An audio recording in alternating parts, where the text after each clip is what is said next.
I call the regular council meeting back to order at 5 o'clock on Wednesday, May 14th, 2025. We have no public hearings, no delegations. Bylaws and policies. Bianca, do you want to take fees and charge amendments bylaw 110625 or 2025 adoption? Yeah, so this is just adoption of the fees and charges bylaw, which included the 5% increase to water rates and the 10% increase to sewer rates, and then the cleanup of our recreation fees. So just adoption. Thank you. Don't know if we have a recommendation on. the There's agenda. nothing on here. So it'll be recommendation that fees and charges bylaw be adopted this 14th day of May. We'll make a recommendation that fees and charges amendment bylaw 1106/2025 be adopted. Counselor Rich, Counselor Bailey, all in favor? And that's carried. Looked like there was something missing now. Okay, officer establishment and delegation bylaw number 1083/2025, second and third reading. There's a recommendation that the officer establish and delegation bylaw number 1083/2025 be given second and third reading this 14th day of May 2025. Can I get a mover? Counselor Bushel, Counselor Evans, Dean, are you speaking to this? So this is part of the delegation bylaw that council received earlier. This adds the CAO as one of your delegated officers. And the changes to that included the provisions that would allow me to act for your corporate officer as well as your friend in their absence. So those pieces were added to the bylaw. Council, any questions? All in favor? And that's carried, thanks. Okay, Public Wharf Regulation Bylaw number 1066/2025, first, second, and third reading. There's a recommendation that the District of Sycamoose Public Wharf Regulation Bylaw number 1066/2025 be given first, second, and third reading this 14th day of May 2025. Counselor Bushel, Counselor Rich, Ms. Campton, take it away. All right, so I've just prepared a couple slides to go over this bylaw for you today. So we're bringing it forward for first, second, and possibly third reading if everything looks good. So we'll go to the next slide. Thank you, Bianca. The purpose of this bylaw is to ensure that the use of public wharves in the District of Sycamoose remain accessible, safe, and fully utilized. So I thought I'd provide a bit of background. Our existing wharf regulation bylaw was adopted in 2017. And since then, staff have identified outdated mapping and language. In February 2024, the concept of a new wharf regulation bylaw was discussed by the Committee of the Whole. And more recently, council has expressed interest in adding a 2-hour time limit on public moorage at the Main Street Landing Wharf. So we're bringing this forward for up to 3 readings today to make sure that we have a solid bylaw in place by the time summer rolls. So our next slide here shows the updated mapping. So on the left, we have the Main Street Landing Wharf, which will have a 2-hour time limit as suggested by council. And then we also have the Finlayson Street Dock, which will be marked as a loading and unloading zone to allow people who are using the Finlayson Street boat launch to tie up their boat while they're getting their truck and trailer situated. We'd also like to note that the other dock on Finlayson Street that you can actually see in this aerial image is not currently in service, so it's been excluded from this mapping. However, when that dock comes back into service, council will be able to decide how we want to go about imposing different regulations on parking or moorage for that space. We also have updated mapping outlining the Legacy Wharf, which you can see in that smaller picture in the center. And it's just a better picture. It's less complicated than our former wharf bylaw was. And then this is just a quick snap from the staff report, an overview of fines and violations. So we're going to be introducing 5 new violations in this bylaw, and we've also updated fines to reflect the severity of the violation and the cost of addressing the violation. So I just thought I would highlight those new violations, which include locking a vessel to a wharf, repairs or maintenance of a vessel at a public wharf, obstructing a bylaw administrator, exceeding the 2-hour time limit at the Main Street Landing Wharf, or exceeding the 15-minute loading and unloading limit at the Finlayson Street Dock. And then next slide, thank you, Bianca. And then just some additional updates that are highlighted in the staff report I thought I would go over. We've included plain language for clarity, just so that the bylaw is easier to interpret for staff and anybody who might be reading it. We took out some of the more complicated bits and made it a bit more accessible. We also included clarification about towing, impound, and disposal of unclaimed vessels should something be abandoned at the dock. It's got some guidelines on how that will be dealt with. There's also specification of who is authorized to allow variances during emergency events. So an example of that would be if people who had properties up the lake were evacuated and wanted to moor their vessel on the public wharf, and that was permitted by council, we'd have people who are in place who are able to actually allow that to happen. And we also updated the jumping, swimming, and diving distances from public wharfs.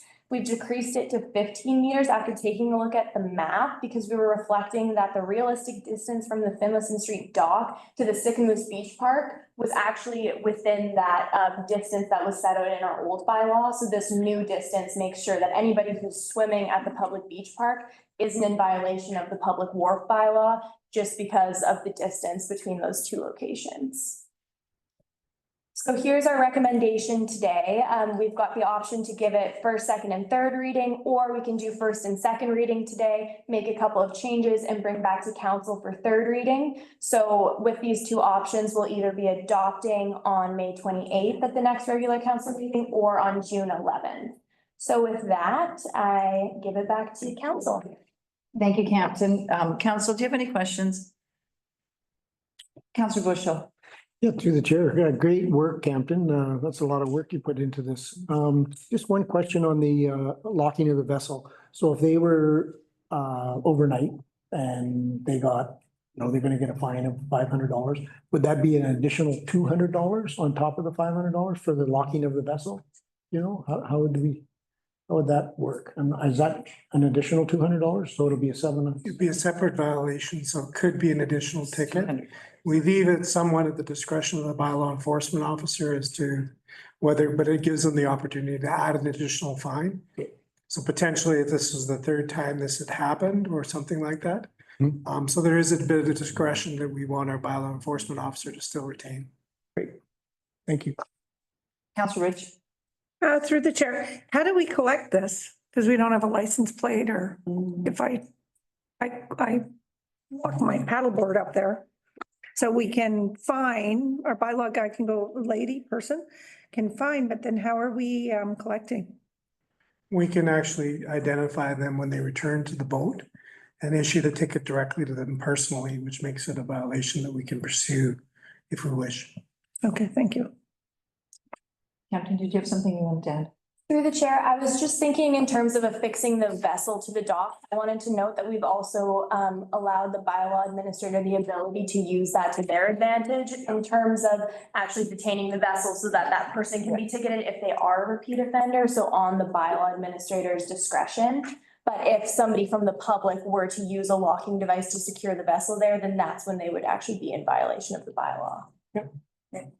Councillor Bailey. Yeah, just a question about the proposed fines. I assume we got to these numbers based on looking at other communities and what these fines are out of line with what other communities are doing. That's my question. Through the chair, that is correct. And Sarah had actually started this bylaw review. And then we also looked at it with Bianca just to make sure that they were in line and made sense for the violations. Okay. Okay, just clarification for me, please, Captain. The public wharf meters for diving off, are we just talking about the beach park? We're not talking about the Main Street public wharf. Through the chair, yes. So jumping or diving off of any kind of wharf, so any of those docks that are outlined in the maps, you cannot be within 15 meters of them if you're swimming. So I'd like to back that up a bit because I don't think we should have people diving off of our public wharf, the district of Sycamoose. And being in the boat business, you might as well throw someone in with sharks. No one's watching for swimmers. You got props all over the place. So I don't think that That would be. people should be allowed to jump off Main Yeah. Street landing dock. That's in violation of the current bylaw because it would be, then they would be within that 15 meters of the dock. So jumping, swimming, and diving Okay. is prohibited within 15 meters of the public wharf. if that makes sense. Yeah, it does. I just, yeah, okay. Okay, yeah, that makes sense. Okay, we're good. Anything else? Call the question, all in favor? That's carried. Thank you, Captain. Good job. Okay, Sycamoose Health Center rental policy, number A36 adoption. Recommendation that council adopt Sycamoose Health Center rental policy number A36 this 14th day of May 2025. Again, mover. Anyone? Councillor Bushel, Councillor Rich, Bianca? Yes, so this is a brand new policy, given that our health center is nearing completion. And it just gives guidelines for staff, especially Jamie, to assist with booking out of the community space within the health center. So we looked at a lot of different examples to get where we are here. Lots of detail. I think it's about a 7-pager. And the big things we just want to point out, so we will have users within the facility that are using it on a consistent basis. So, you know, they want it every Friday of every month. We've put in there just to give us some flexibility from year over year that continuous users cannot book more than a year out. So if we do get like, you know, a event that wants to come to town for an entire weekend, we're not restricted that we can't use that weekend because of a consistent user. Whereas someone, you know, if they wanted to have a wedding, one-time event, they can book it up to 2 years in advance. Other big parts, we have some blackout dates, knowing that we'll want to use the facility for Canada Day events. And given that our grant for the building was a part of our Truth and Reconciliation, we do also just have some blackout dates for National Indigenous Peoples Day and National Day of Truth and Reconciliation. Just to have those available for if we do want to put on any sort of event for that. Just trying to really tie our policy to make sure we're hitting our marks when it comes to our grant. And yeah, other than that, a lot of standard policy stuff.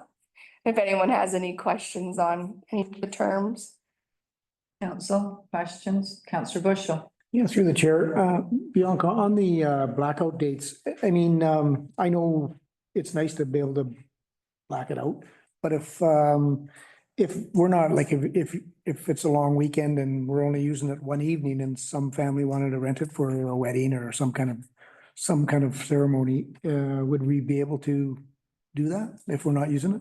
Yeah, so if it's getting close and like we know, it's just more to kind of have it there just in case and just to kind of recognize it. If there isn't an event planned, Jamie will have flexibility that she could rent it out. We just want to not, you know, rent it out 2 years in advance. And then we do want to put on an event for that date. We wouldn't want to do something in that situation, but if someone gives a request, you know, 3 months out and we know we're not doing an event on that day, even Canada Day, for example, maybe Canada Day is all at Finlayson Park. We can rent it out. Yeah. Great. Councillor Bailey. Yeah, this is just for, oh, did you wanna? Oh, carry on. No, mine is simple. It's like, this is just for external groups and for our use, but we're not gonna limit ourselves to what we can do, like programming in there for us, and we can use it when it's not available, right? Or when we're not renting it out. I just want to make sure this facility is used to its maximum capacity. And if we need it, then we're obviously going to use that facility too, right? Yeah. Okay. First priority. Okay. Yeah. Councillor Bushel. Yep, through the chair. And then I just want to ask one other thing about, of course, this is just the 3 or the places we have rented out. We still have another large area to rent out. And are we having a lease agreement with Splatsine? We're going to have a lease agreement with Splatsine, even though they may not be paying anything. Would we have a lease The agreement? space. Yeah, for the space. Once we figure out the programming and everything like that, we'll determine what's required and get some sort of an agreement just to cover us and make sure that our insurance and stuff is also happy with it. So it will likely come in some form of an agreement. Yeah, just for liability reasons. Yeah. Tenants will have a lease. Yeah. Okay, thank you. Councillor Bailey. Yeah, just want to agree, just a question about the alcohol. Yep. Because that might impact your ability for weddings and other events. I'm not sure of that great language, because I mean, if you're allowed to have a special occasion license for a wedding, if you were gonna sell it, I don't know if you want to limit yourself to that degree, like there's no alcohol. I think maybe what you want to do is make sure you have all the specific regulations and you have all the right documentation in order to sell alcohol. Because if like a lot of weddings do $4 beer weddings, like it's technically selling alcohol. I don't know, like from my point of view, that's a potentially good market for rentals. And to have, I think it says, and correct me if I'm wrong, it's like there won't be any alcohol sold at all. No. So under alcohol, we have that, Authorized. unless, first of all, just needs to be in a rental agreement, and that they have to have all the proper permitting in place. So they have to have their liquor license and everything like that in place in order to serve the alcohol. BYOB options. Okay. Which is very standard for community spaces. Okay. Yeah, I mean, as long as you guys interpret that properly, but because you can get a special occasion license. Yeah, And that's fine. okay. That is in a way, like, it could be the family that's actually running the bar, but they have the special occasion license and it's permitted.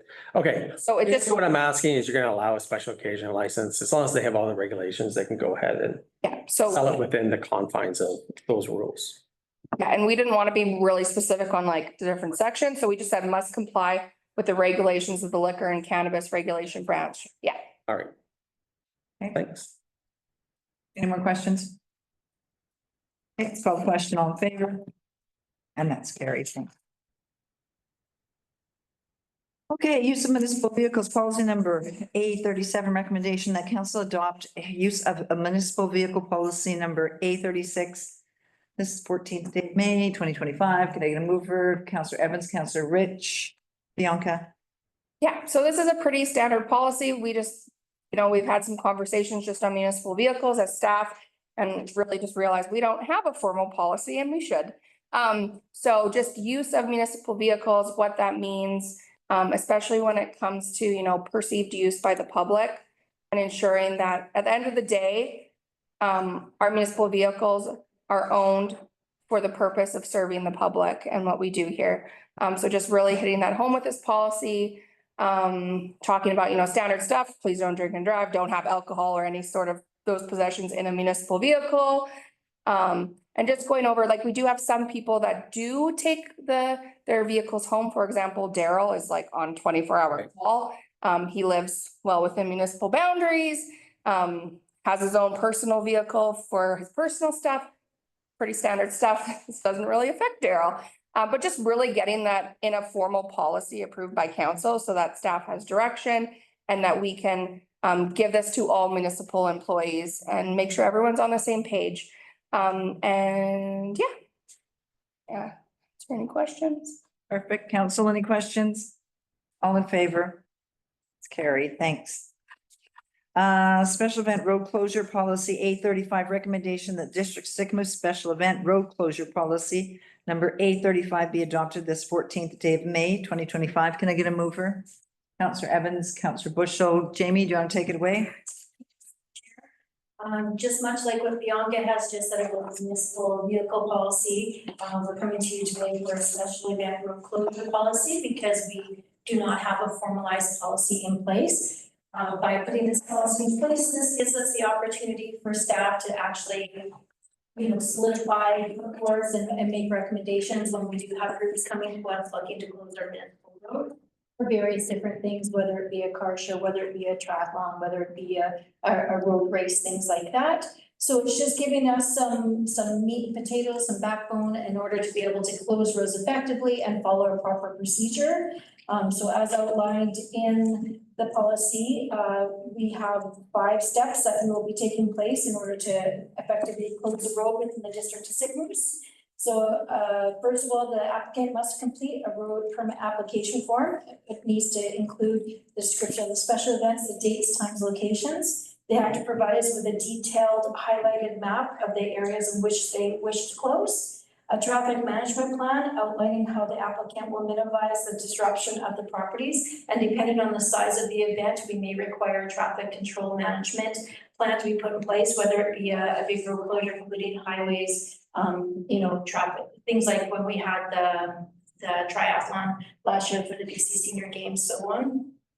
A copy of the applicant's communication and signage plan that will be shared within all property owners and affected by the road closures, and of course, then last but not least, the emergency plan access for them. And then, of course, when anytime closing the road, that we make sure, just like we do with any of our special events, to make sure that we have special event insurance covering all aspects of the event that they're going to be taking place. Once we receive all of that information, we bring it internally. We then discuss it within our public works, with our CAO, any other departments that may be affected. We then go out to the adjacent property owners, give them a letter of notification, asking them for any support of either for or against. We then contact again the emergency services. We then prepare a report for council, and once council then approves the closure of the road, then we go back out to the public to let them know that the road closure has been approved. Okay, Seeking permission to adopt this policy as presented. thanks, Jamie. Council, any questions? Call the question, all in favor? Did you go, Jamie? Okay, staff reports, Main Street closure for special events, recommendation. Recommendation that council authorizes the closure of Main Street from Paradise Avenue to Riverside Avenue for special events on Sunday, June 29th and Sunday, July 27th, 2025. Could I get a mover? Councillor Evans, Councillor Rich, Jamie? Again, through the chair, as we've just adopted the policy, we have taken all the steps that I've just outlined before.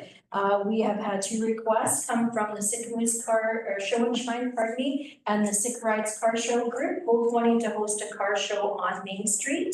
The mapping did go out to all of the individuals. They wish to close the street from Paradise Avenue all the way down to the Riverside Avenue. We work both with the groups there involved, ensuring that their traffic management plan allows for north to south traffic on Paradise Avenue, Riverside Avenue, as well as Shishwap Avenue. We've put letters out to the public. I've had 3 letters of support that have come back to us, and I've had a lengthy conversation with Wayne Self, the manager of Askews, in regards to his concern over parking at Askews. We've assured Wayne that once the events are over, we will come back to him to discuss whether or not it did impact on him. And I did guarantee him that I would have a long conversation with both groups to make sure they are under the full understanding that it is their responsibility to ensure that attendees that are coming to their events are not parking in the Askews parking lot, and that they are to go to the designated parking stalls that we will be putting mapping out for. So I have approval and go ahead from BC Ambulance as well as our local fire department. And like I said, 3 letters of support come from Sea Dog, boat sales from Willow Clothing and Shaved Ice, and Linda's House of Gifts. Thank you, council. Any questions? Councillor Evans? Probably a redundant question, but through the chair, Jamie, have the businesses been consulted at the end? I know a letter went out to the public, but that includes the businesses. They know this is gonna happen? It's long, it's probably long. Okay, yeah. Okay. Yes, not only for these 2 car shows, we'll be able to have a letter for Canada Day, and I'll be coming back in a couple weeks for that as well. Okay. Sorry, Jamie, just for clarification, you said resident. We're talking about each business has been notified on Main Street and are well aware because, okay, so they don't come back to us and say they had no idea. So just as long, because this has been an issue in the past. So I just want to make sure that they've all been notified. That was gone out, but the gentleman from the car show group as well, Sycamores Show and Shine, has gone to every business as well and spoken with them directly. Okay, thank you. Councillor Bailey, have you been notified? Yeah, I believe we have. Good. I guess my question is, it's for 2 separate car shows? 2 separate car shows. On 2 separate days, yes. Okay, and then I guess my next question would be from Paradise all the way down to Riverside. That includes, well, right until the roundabout, right? Correct. Do we need that much space? The Sycamore Show and Shine Car Show, which has been going on probably for about 15 years or so. If the weather is beautiful, they have been known to get up to 200 cars, yes. Okay, For the second car show, which the Sick Rides group in Gary Worcester puts on, they haven't gone as far, but we're giving them the same parameters. Should their car show grow, we would be able to extend. However, if their car show is not that long, we will look at scaling back the road closure for them. Okay, so you'll start with a scaled back version and then bring it out as you need to for the second car show with fewer cars. Unfortunately, the problem with car shows is you never know until the day they show up. Okay, They don't really have a pre-registration. They set it up where they have a registration the day of. So we're really at mercy of what the weather is going to do. I know last year, the Sycamore Show and Shine that was taking place at the end of June, they had horrible weather right up until noon. Up until noon, they had 20 cars, and then after noon, when the sun came out, they ended up with 85. But in previous years, they've had close to 200 vehicles that have showed up when the weather has been absolutely breathtaking. Councillor Bailey. I'm just looking for the hours of the closure. Am I missing it here? It was in the letter that was provided, and they would be closed from 8 AM to 5 PM.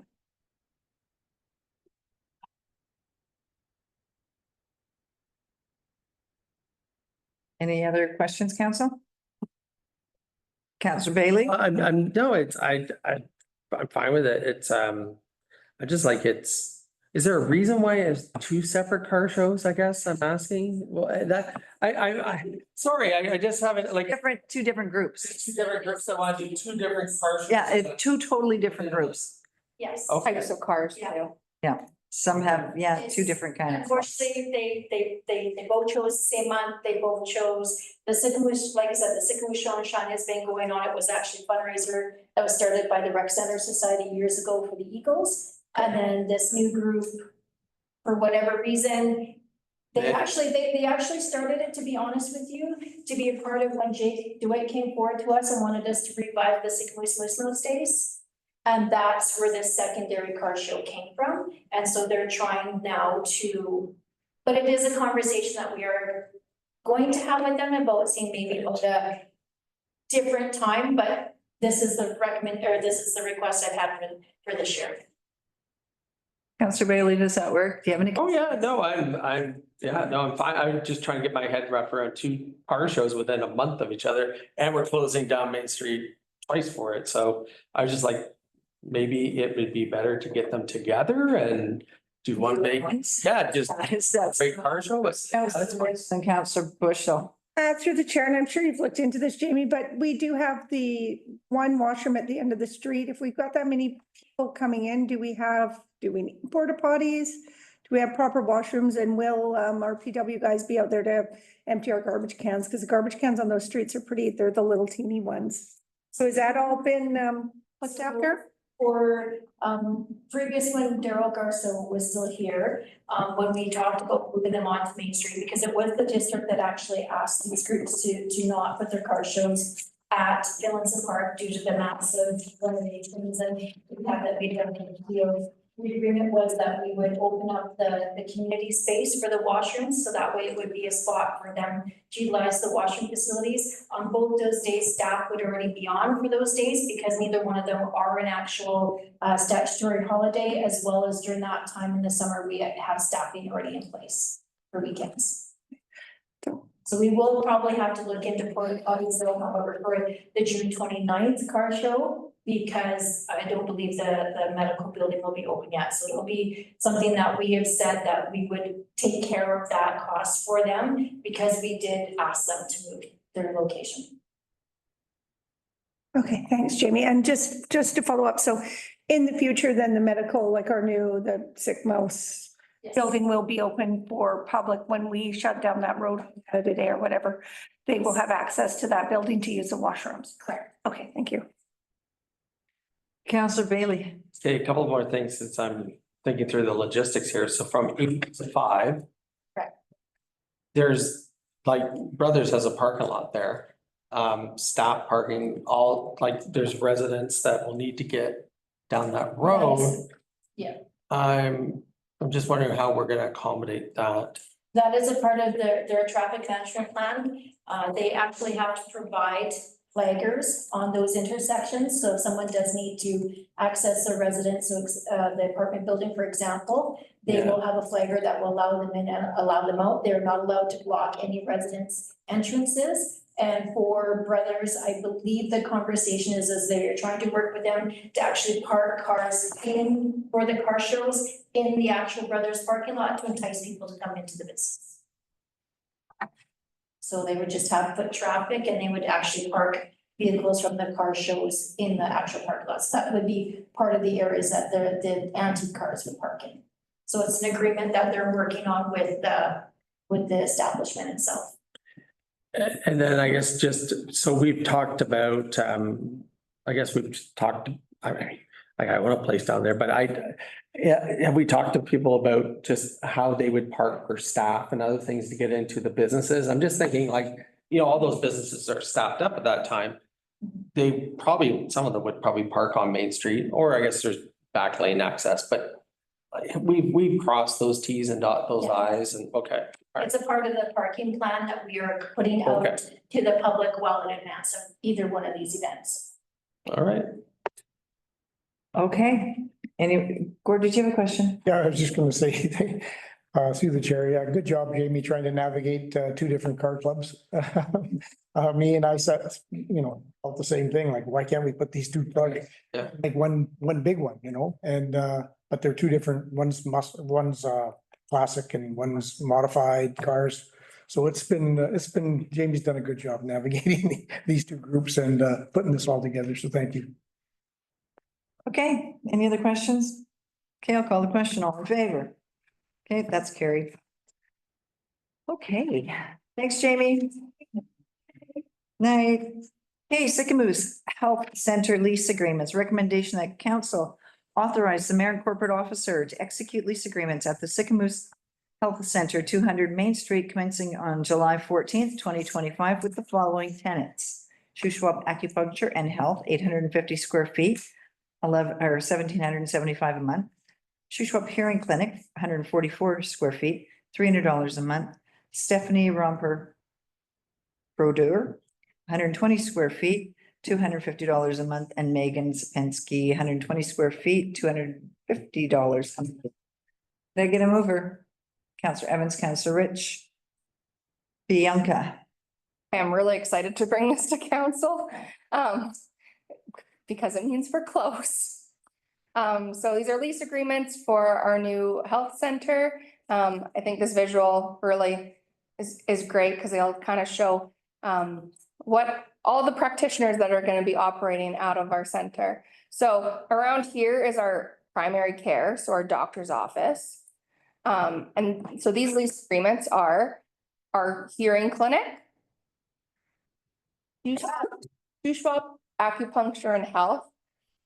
So this is Sarah. She does acupuncture, but then she also has a lot of other practitioners that she works with, and it's very fluid on what she wants to bring in here, but it really wants to be a health services corner, and I think it's really exciting there. So take up a larger space. We have massage therapy here with Stephanie and physiotherapy here with Megan. So we do have lease agreements in the works with Eagle Valley Community Support Society that we're still working through. So that would be taking up this space right here. And we are still working with Interior Health to figure out what it looks like with the PPN network, the primary practitioner network, which would be different practitioners that are covered off with people's MSP to potentially take on this space. So really filling up all of our spaces in this corner to really make it a full health hub. Still in the works for this space, trying for a lab, so to be continued there. Hopefully we'll be coming to council soon with something for that, but really filling up this space, and we're really excited about it. So these smaller spaces, having agreements that could take you out to about 4 years. So depending on the tenant, either a 1 or 2 year start with potential to go up to 4 years with renewals. And then this space a couple years with potential for a 5-year lease. So that's how these are all structured. And yeah, any questions I can take on the lease agreement? The traditional healing center is where on there? Right here. And that will run the same hours as the rest of the clinic? Yeah, we are still working on programming with Spotson on what that looks like. This is heavily tied to our grant funding. So we'll bring it to council once we have more clarity on the programming there. Okay. Any other questions, council? Call the question, all in favor? Carried, thank you. Thanks, Bianca. Okay, resolutions, bylaw enforcement officer appointment. Recommendation, Sierra Thompson be appointed as bylaw enforcement officer for the district of Sycamoose. Can I get a mover? Counselor Rich, Counselor Bailey, Formally appoint her as the bylaw officer under our bylaw for ticketing. okay, Counselor Bailey. I thought we did this a few months ago. No? Oh, I can remember her being there. I feel like we've done this. Congratulations. She did do a presentation Oh. to council and gave an update on bylaw enforcement. Okay. This is just Was that like a resume? Do we? This is just a formal. Okay, all right. Complete this. We're just Okay, crossing Ts and dotting Is and Right. everything things with our bylaws. And this was one that we identified that we okay, perfect, all in favor, carried. All right, we've got some correspondence. Jen, did you want to share correspondence with us? Yes, absolutely. Through the chair, so we received a proclamation request, or you received a proclamation request, I should say, from the Prostate Cancer Foundation of Canada. So I just wanted to note that currently the roundabout is illuminated every year in September on an annual basis for prostate cancer awareness. This is something that's already in our recognition requests policy. But this year, the applicant has come back saying that while we still want to continue illuminating these landmarks blue, we're also asking for a proclamation. So that's what's included in that piece of the correspondence. I'd also just like to note that the applicant does not cite any local sponsorship, which is something that we tend to consider when we're taking in these requests. So it really is just up to council about whether you'd like to decide to like proclaim the month, Prostate Cancer Awareness Month, or to just continue with our annual illumination. Counselor Bailey. I say we follow our policy and you're supposed to have a local sponsor, so. Anyone else? All right, okay, good. Everyone agrees with that, following policy? Okay. Correspondence for information. There is a list of correspondence here. Does anyone want to speak to any of the correspondence here?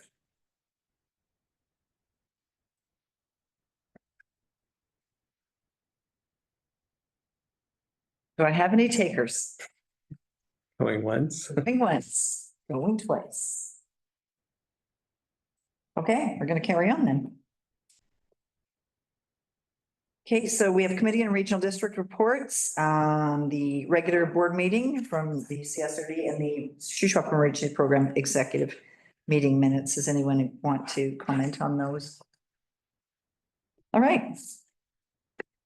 Wow. We are moving to public input. And we have gallery people. Any questions from the gallery? You have 15 minutes to speak now, and we're here to listen. Anyone online? No one online. No one online. Okay, we're gonna keep moving then. There's recommendation that council adjourn the regular council meeting for May 14th at 5:38. Counselor Bailey, Counselor Rich, all in favor? All right, that's carried. Thanks, everyone. Thanks for being here. That was a fast one. Awesome.